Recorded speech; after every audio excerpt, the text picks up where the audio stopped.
Hello, and welcome to your NARSA Weekly Update for the week commencing Monday, the 28th of June 2026, brought to you by our partners at SEKO, your no-nonsense end-to-end logistics partner. We're always grateful for their support. It's Gary here again. This is when I get the opportunity to say, last one in June, my word, where does the time go? But it is kind of mental that this is halfway point in the year coming up in a couple of days here. And yeah, I don't know, it's been quite the eventful year, quite the eventful last week or so in Rangers land with the launch of the new kit, which has been great, and some other bits and pieces. And one of the main things that I wanted to start with for this week was the first press conference, the first official formal press conference with Derek McInnes being unveiled as the manager, and we had an opportunity to watch it, and I'm sure you did too, and at least read what was going on, or get a feel and flavour for reading and watching and consuming whatever content Rangers decided to put out there. And I have to admit, the first time I heard it, I was kind of, what's the best word to use, underwhelmed, maybe even a wee bit kind of irritated. There was lots of, it seemed a wee bit hastily put together, and that's the reason why.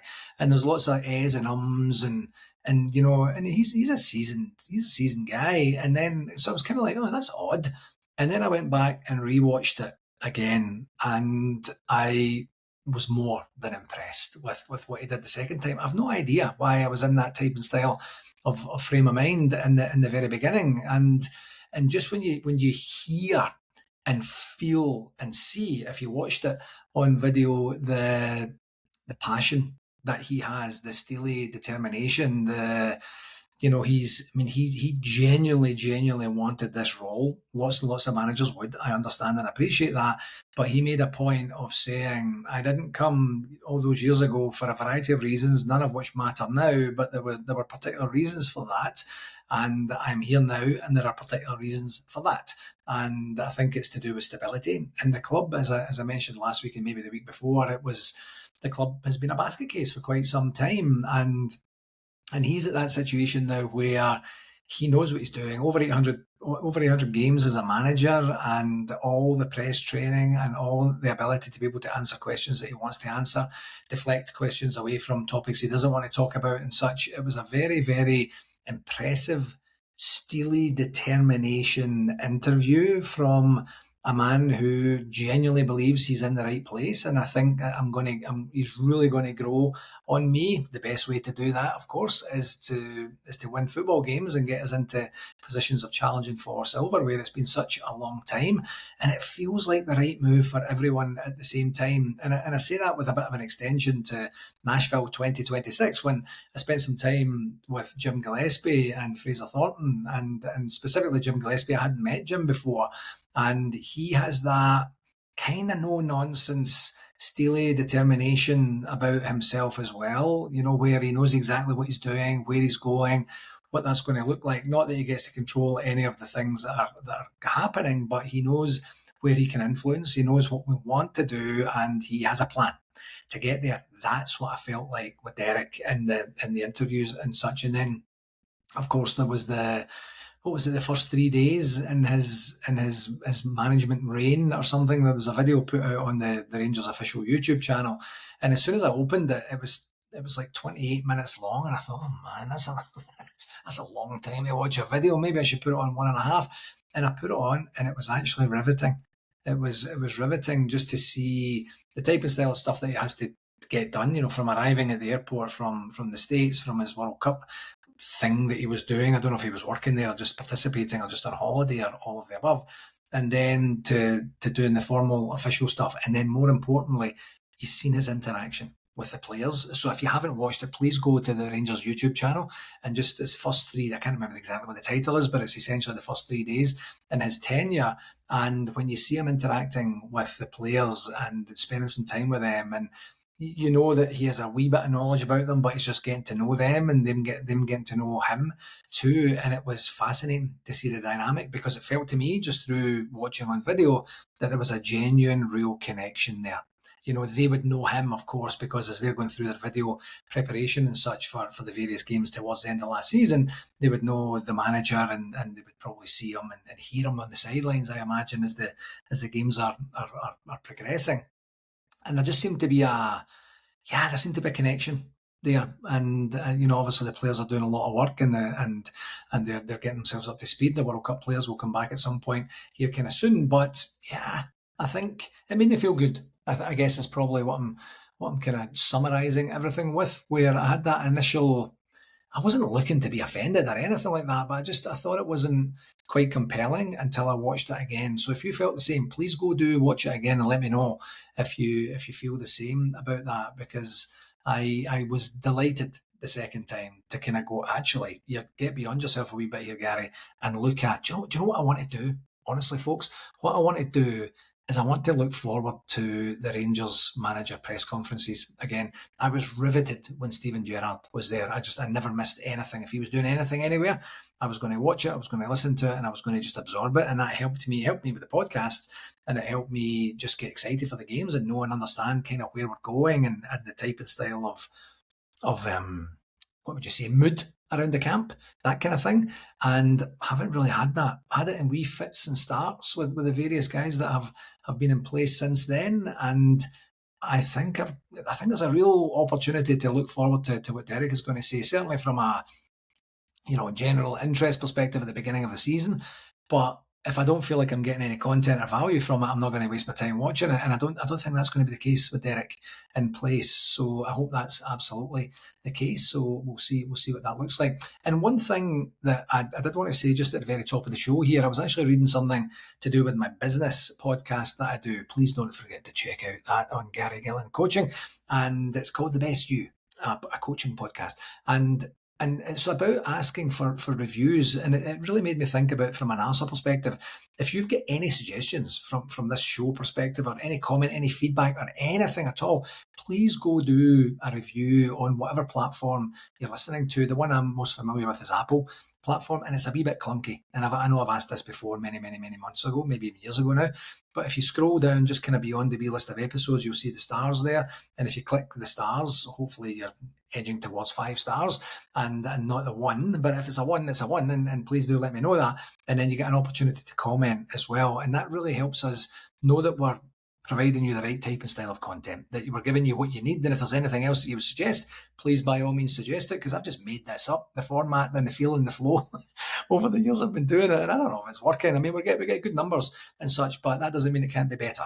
And if we get more reviews, then hopefully we get a chance to reach more people and give the word of NARSA to other folks around the planet as well. So please don't forget to do that. I know I always say at the end, don't forget to like and subscribe, but if you're genuinely listening on a podcast app, please, that would really be meaningful for us too. In terms of the game segment, well, the big game, of course, was the Brazil game for Scotland's final game, and as it turns out to be, of course, it turned out to be their final game in the World Cup. And I watched it in 2 different places in Toronto. The first place I watched it in, the lassie was quite miserable, to be perfectly honest, and she didn't make me feel very welcome.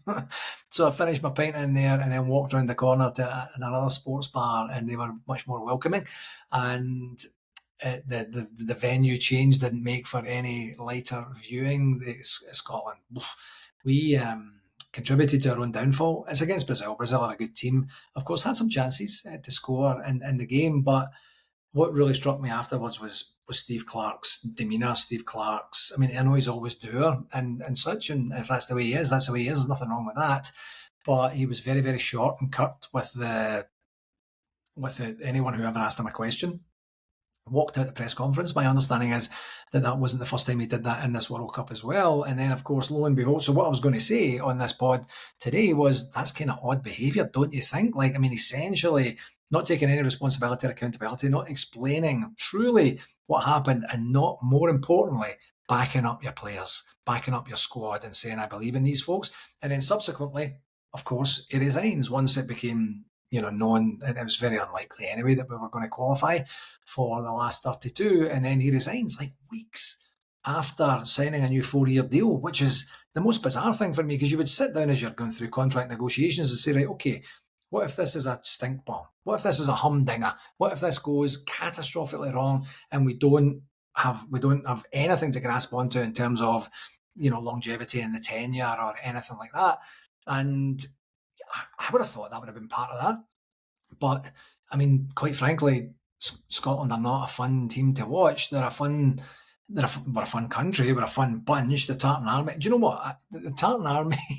Could you imagine if the Tartan Army genuinely had to stick around for a wee bit longer? I think there would be a lot of alcohol poisoning. A lot of people would die. Because they're going like that. We've got 3 games and then we're going home. And other teams like Brazil and France and Spain and Germany and England and such, they're like, oh, I might be here for a month, so I need to pace myself a wee bit. Tartan Army, nope. Bang, right in there, full bore, all day, every day, and then they disappear. So yeah, so he resigned. A 3-page. I read almost the first full page of his 3-page resignation, and then I wasn't spending any more time on it. But it was a wee bit of a history lesson, wasn't it? Where he was just basically saying these are all the things that I had to do, and he'd made a point of saying my main job was to qualify for a major tournament. And he did that 3 times. And of the 3 tournaments we were in, we won 1 game. And that was with a deflected goal against Haiti. And he's managed more games than any other Scotland manager. There's a lot of pluses, and I think in terms of his actual performance reviews, he probably checked a lot of boxes for the SFA. But it's not a fun team to watch. And it's difficult to get behind someone who doesn't have a lot of charisma, who doesn't have a lot of, connection. I talked about connection with Derek earlier. I think people lack that. Certainly I lack that, and I'm not a huge Scotland fan, I'll admit that. But he's gone now. So we were kind of debating on a group chat yesterday about who the likely successor could be, and our general sentiment within this particular group was, thank God we signed and sealed Derek McInnes before this even happened, just in case. So maybe a future Scotland manager at some point, but not for right now. We need him to do what he is doing. So yeah, the World Cup campaign ends, and it's now on to the last 32 and a chance to cheer for whomever it is you want to cheer for. And it won't be too long, folks, before we're talking about Rangers games again, so I'll just kind of leave it on that front for now. In terms of the shout outs, just another shout out for the Rangers Ladies Lunch, which is on, what is it now, August the 21st. Tickets are £75 and you get a whole bunch of great stuff, including a deluxe gift bag from Harrods Beauty as well. My understanding is that the tickets are still on sale, so if you're into that, go ahead. What's that, probably 7 or 8 weeks away from now. And in terms of Rangers, of course, we have 2 new additions to the squad to talk about. One was kind of hot off the press this morning. The first one is welcome back to Ross McCrorie, and he joins us from Bristol City. He went to, I think, Aberdeen, then straight to Bristol City, and did well at both clubs. And a familiar face, of course, to Derek McInnes. I think it was Derek that signed him for Aberdeen at the time from us. And, his interviews are good. He's coming back as a man, left as a boy, coming back as a man, lots and lots of games under his belt, and a good utility player for us. It seems like the natural. Do you know what? I mean, I think he'll probably end up playing most games at right back because we just can't rely on Dujon Sterling to stay as fit as we need him to stay. But if we have that ample feedback, it's new. Obviously, post-Tav right back is something different than it was for the last 10 or 11 years or so. So welcome back to him. He spoke very well. You can see he's very excited about being here, and it's great to have him back. Always good to have a Ranger in the squad. And then just this morning, we had Ben Godfrey sign on loan from Atalanta for the full season, and I haven't had a chance to see his interview yet, as in hear him speak, but I did read some of the stuff he was saying and saying all the right things like most of the players do when they come here. It's a massive club, what you can expect from me is 100% every week, every game and such. But he has played for some high-profile clubs, and I know he's not had his injuries to seek. And I was actually just listening to Heart and Hand not long before recording today, and David Edgar had said that he had suffered from long COVID as well. And I know a couple of people who have suffered from that or thought they were suffering from that as well. And it's very, very debilitating. So hopefully we're going to get the best of him. 28 years old, I think he is, for right now. So good age, good seasoned professional, and hopefully we'll get the best that we can get from him when we can get it from him as well. We did re-sign Bailey Rice to a contract extension. I think it was kind of odd contract extension, wasn't it? It was like 2 years or 1 year with an option of a separate year. So like one of these, we're going to feel you out, you feel us out, and then we'll see what happens from there. And then he automatically went on loan to Kilmarnock for the season, probably with an option to recall him at some point, I imagine. I don't know how these loans are structured, but good to have Bailey Rice on board. And we also confirmed that Stig Ingebjornaby is now confirmed full-time as the club's performance director. I think he was feeling the club out as well, and we were feeling him out from his original appointment back in, what was that, December time or something like that.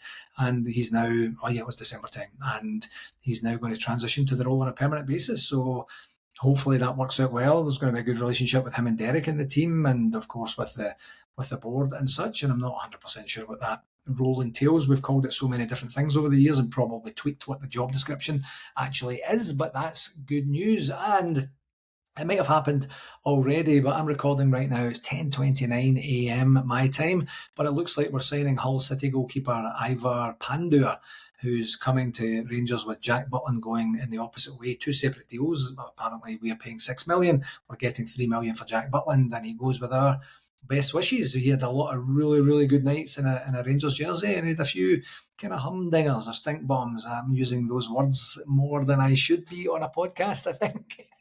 But, Jack goes away with absolutely with our best wishes. A very, very well-spoken guy, consummate professional. He's done what he needed to do for Rangers during the time, and he hasn't had the best of defences in front of him to be super fair to him. So we'll see. I did read somewhere that this Ivar Pandur, who's with Croatia at the World Cup right now, hasn't played any games yet, is that he is also not so great with the ball at his feet, but young enough to be able to learn and grow into that. They must have seen something in him to say, we can teach this guy's coachable.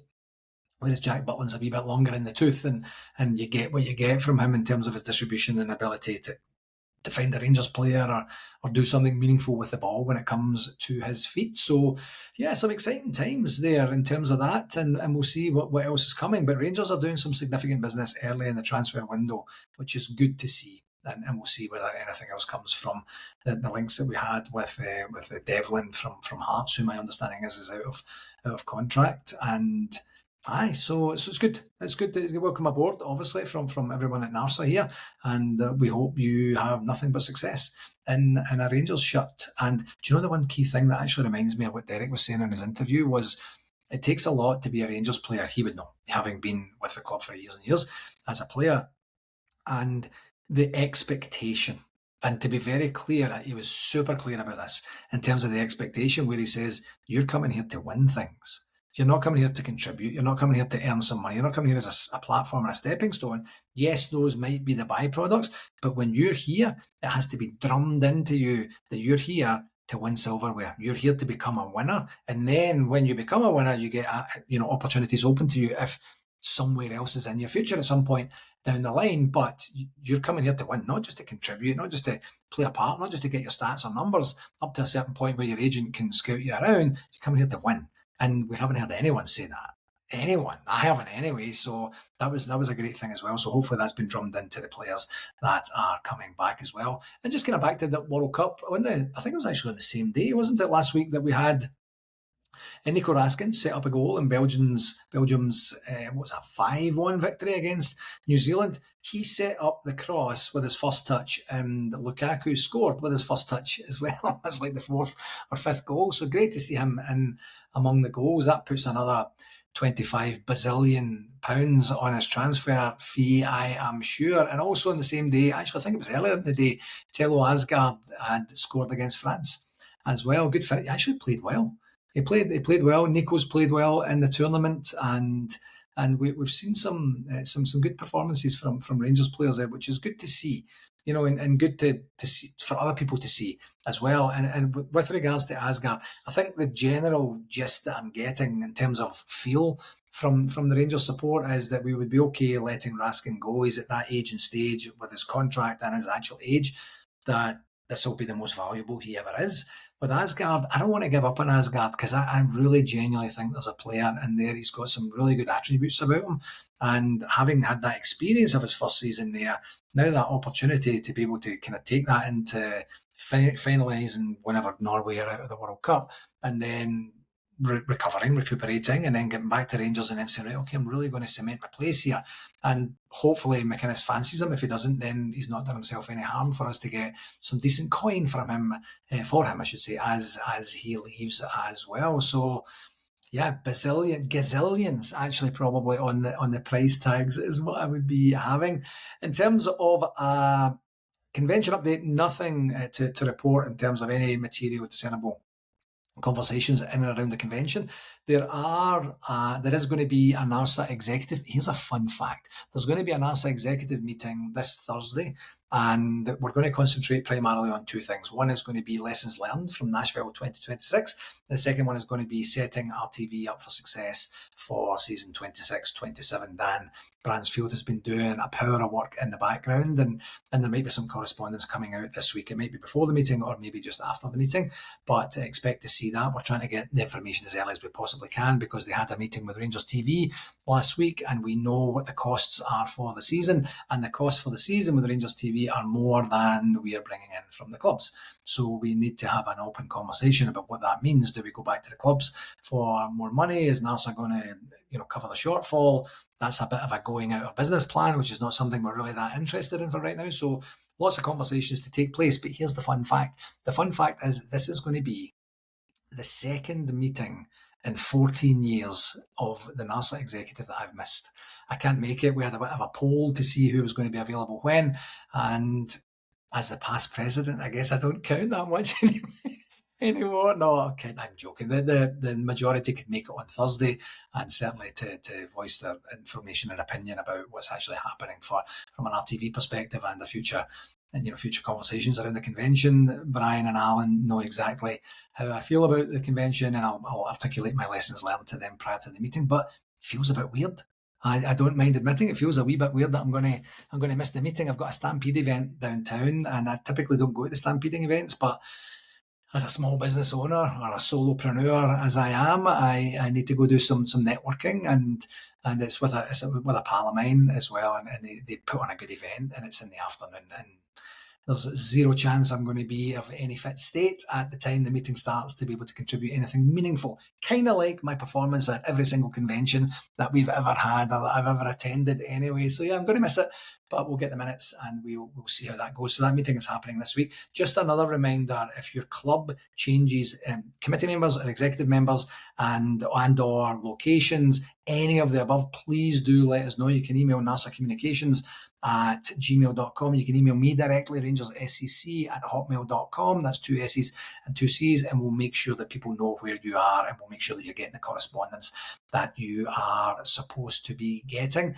Just another reminder, I did mention this last week, we do need to know who won the Director's Box prize from last week. We know who the mascot is now, and we've got that one organised. It's just the Director's Box. So we do have photographs. If you can get in touch, if you won the prize or you know someone who's won the prize for the Director's Box tickets for a non-Old Firm match for next season, please do get in touch so that we can tie all that up. Now the fixtures are out, you can start to pick when you're going to go, and being in the Director's Box is a once in a lifetime, money can't buy situation, and it's just an experience like no other. It's absolutely incredible. So yeah, the RTV work, I've mentioned that as well. So yeah, I think that's us on that. In terms of the Jers Guide and on the communication front, nothing on the Jers Guide for this week. I checked it literally just before we came on there, but what we did get was a knowledge and understanding of the women's fixtures for next season. I think they start basically 2 weeks after we do, and it's actually not a difficult start in terms of the scores that they can rack up against some of the other teams. I think it's the third or fourth game in that they play the defending champions Hearts, and we'll see if Hearts have a Hibs season where Hibs won the championship and then kind of tanked the next season. We'll see what that looks like, but hopefully we got off to a good start and build up some momentum early to give the team a chance of taking it home this year, rather than just getting to the last game of the season and completely flopping there as well. Just another reminder, please do follow us on any of the social channels that we are on. NARSA Comms is where you can find us, or on YouTube. I'll once again say, please don't forget to like and subscribe, and please do leave a comment there as well.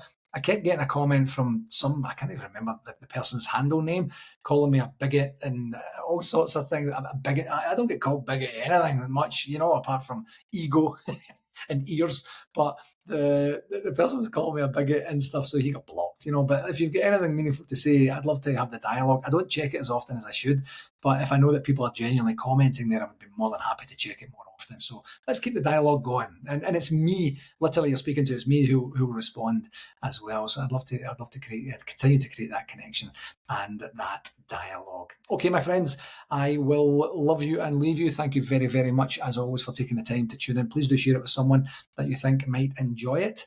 And until next week, enjoy the World Cup. I'm going to go and get to see the Brazil game here shortly. And until next week, thank you once again, obviously, of course, to our sponsors. And SEKO, that is. I should mention the name when I say that.